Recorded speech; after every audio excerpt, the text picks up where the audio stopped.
आज आपण रखरखत्या उन्हामध्ये शरीराला थंडावा देणारे भरपूर कॅल्शियम, फायबर आणि आयरनयुक्त असे हे पौष्टिक लाडू कसे बनवायचे ते पाहणार आहोत।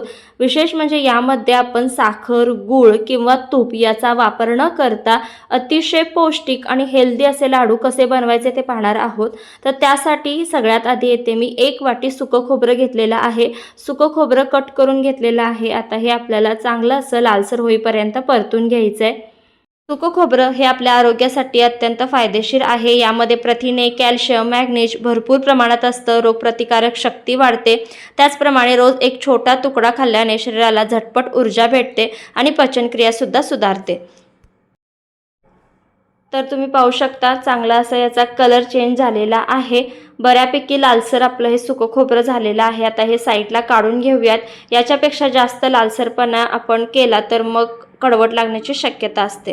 त्यानंतर यामध्ये मी मखाणे घेतलेले आहेत 2 वाटी। तर आता चांगले कुरकुरीत होईपर्यंत आपण भाजून घेऊयात।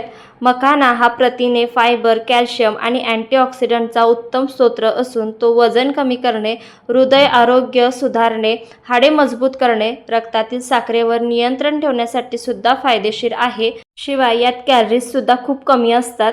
तर आता चांगलं असं कुरकुरीत होईपर्यंत हे भाजून घ्यायचं आहे आणि मधून चेक करत राहायचं आहे। तर आता हे चांगले असे भाजून झालेले आहेत। तर आता आपण हे चेक करून पाहूयात।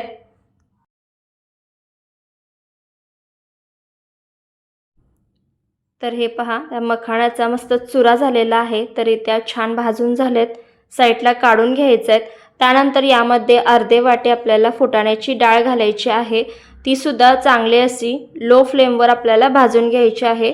तर फुटाण्याच्या डाळीमध्ये प्रथिने, फायबर, कॅल्शियम, लोह भरपूर प्रमाणात असतं। त्यामुळे रोगप्रतिकारक शक्ती वाढते आणि वजन नियंत्रित राहण्यासाठी सुद्धा मदत करते, पचनक्रिया सुधारते। तर आता हे सुद्धा चांगलं असं आपल्याला भाजून घ्यायचं आहे।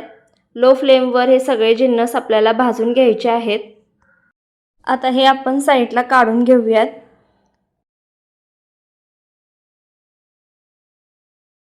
त्यानंतर आता यामध्ये मी काजू आणि बदाम अर्धी वाटी घेतलेला आहे। ते सुद्धा चांगले असे भाजून घ्यायचे आहेत। तर तुम्हाला तूप आवडत असेल, तुम्हाला तुपाचे बनवायचे असतील तर तुम्ही यामध्ये तूप ॲड करू शकता। आता हे काजू आणि बदाम जे आहेत ते मी तसेच भाजून घेते। तर तुम्ही इथे थोडंसं तूप घालून सुद्धा हे भाजून घेऊ शकता जर तुम्हाला आवडत असेल तर। तर हे पहा बऱ्यापैकी आपले हे चांगले असे काजू बदाम भाजून झालेले आहेत। आता हे साईडला काढून घेऊयात। तर इथे मी 2 चमचे बडीशेप घेतलेले आहेत आणि 3 हिरव्या वेलच्या घेतलेल्या आहेत। त्यासुद्धा लो गॅसवर चांगल्या अशा आपल्याला भाजून घ्यायच्या आहेत।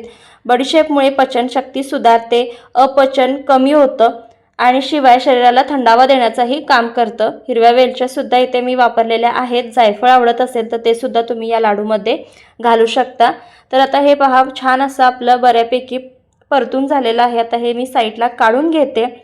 त्यानंतर यामध्ये 1 वाटी आपल्याला घालायचं आहे नाचणीचं पीठ। तर हे जे नाचणीचं पीठ आहे ते अंकुरित करून मग दळून घेतलेलं आहे। त्यामुळे हे आपल्याला पचायला हलकं जातं। तुम्ही नुसतं सुद्धा जे नाचणी दळून पीठ केलं जातं ते सुद्धा इथे वापरू शकता। तर आता हे सुद्धा चांगलं असं आपल्याला सुक्कच भाजून घ्यायचं आहे। तुम्हाला तूप आवडत असेल तर तुम्ही तूप यामध्ये घालू शकता। 1 पाव वाटी तूप यामध्ये घालून छान असं आपल्याला तुपामध्ये भाजून घ्यायचं आहे। पण हे मी नुसतंच पीठ छान असं भाजून घेते कारण इथे आपण तुपाचा वापर न करता हे लाडू बनवणार आहोत। तर नाचणीमध्ये कॅल्शियम, आयरन आणि फायबर, प्रोटीन हे भरपूर प्रमाणात असतं। त्यामुळे एक सुपर फूड असं हे म्हणता येईल। शिवाय हाडं मजबूत करतं, पचन सुधारतं। जे डायबिटीज पेशंट असतील त्यांच्यासाठी सुद्धा नाचणीचं पीठ हे फायदेशीर आहे। तर हे पहा छान असं भाजून झालेलं आहे। एक विशिष्ट प्रकारचा सुगंध यायला सुरुवात होते। आता हे साईडला काढून घेऊयात। आता नेक्स्ट स्टेपमध्ये एका मोठ्या मिक्सिंग जारमध्ये हे सगळे जे भाजलेले जिन्नस आहेत ते घेतलेले आहेत। यामध्ये नाचणीचं पीठ नाही वापरलेलं। हे आता आपल्याला वाटून घ्यायचं आहे। हे पहा जसं तुम्हाला हवं आहे बारीक किंवा ओबडधोबड त्या पद्धतीने वाटून घ्यायचं आहे। आता नेक्स्ट स्टेपमध्ये एका कढईमध्ये ते मी 1 वाटी मिश्री वापरलेली आहे। जी धाग्याची मिश्री असते ती मी इथे वापरलेली आहे। आता यामध्ये 1 वाटी आपण ही जी मिश्री वापरले त्यामध्ये 1 वाटी पाणी घालायचं आहे आणि याचा आपल्याला पाक तयार करून घ्यायचा आहे।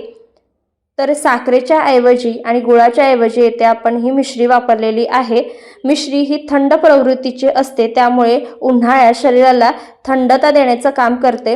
हे पहा, यामध्ये अशा पद्धतीने धागे असतात, तर हे आपल्याला काढून टाकायचे आहेत। खडीसाखर खाल्ल्याने पचनक्रिया सुधारतं, त्याचप्रमाणे खोकला आणि गळ्यातील जर खवखव असेल तर ते कमी करण्यासाठी मिश्री गुणकारी आहे। साखरेला एक चांगला उत्तम असा पर्याय आहे। तर आता हे पूर्णपणे पाण्यामध्ये विरघळून घ्यायचे आहे आणि एक 2 ते 3 मिनिटं त्यानंतर आपल्याला हे ठेवायचं आहे। त्यानंतर पाक चेक करून पाहायचा आहे। तर हे पहा, इथे एक तार अशी होत आहे पाकाची। तर इथे आपला हा पाक तयार झालेला आहे।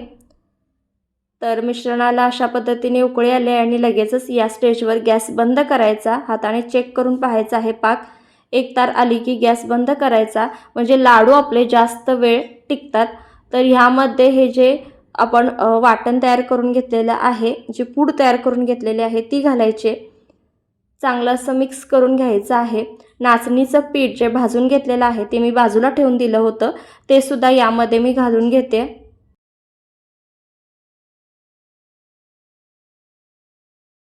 हे सुद्धा चांगलं असं मिक्स करून घ्यायचं आहे। व्यवस्थित असं चांगलं मिक्स करून घ्यायचं। हलकंसं मिश्रण तुम्ही थंड होऊ देऊ शकता किंवा हे मिश्रण गरम असतानाच तुम्ही लाडू हे वळवून घेऊ शकता। अगदी पटापट आपले लाडू वळले जातात। ज्या वेळेला हे मिश्रण थोडं गरम असतं त्याच वेळेला जर लाडू वळले तर अगदी पटकन आपले लाडू वळले जातात। तर हे चांगलं असं मी मिक्स करून घेतलेलं आहे आणि हलकंसं मिश्रण गरम आहे तोपर्यंतच मी हे लाडू वळवून घेते, म्हणजे अगदी पटापट आपले लाडू वळले जातात। तर हे तुम्ही पाहू शकता, अगदी पटकन लाडू वळले गेलेले आहेत। हे पहा, मस्त असा इथे लाडू आपला तयार झालेले आहे आणि बाकीचे आता असेच लाडू मी तयार करून घेते। तर दुसरा लाडू सुद्धा तुम्हाला मी दाखवते। अगदी पटकन लाडू वळले जात आहेत, जास्त वेळ लागत नाही आणि अतिशय पौष्टिक असे लाडू आहेत। कोणीही खाऊ शकाल, अगदी लहानांपासून मोठ्यांपर्यंत, वयस्क माणसांपर्यंत सगळ्यांसाठी पौष्टिक असे लाडू आहेत। हे लाडू तुम्ही दुधासोबत सुद्धा खाऊ शकता। तर बघता बघता सगळे लाडू इथे वळून झालेले आहेत। अतिशय पौष्टिक असे हेल्दी वेमध्ये बनवलेले आणि आता या उन्हाळ्यामध्ये शरीराला थंडावा देणारे पौष्टिक असे लाडू तयार झालेले आहेत। तुम्हाला रेसिपी कशी वाटली कमेंट करून नक्की सांगा। जाता जाता अशाच नवनवीन रेसिपींसाठी व्हिडिओला एक लाईक आणि चॅनेलला नवीन असाल तर प्लीज सबस्क्राईब करायला विसरू नका।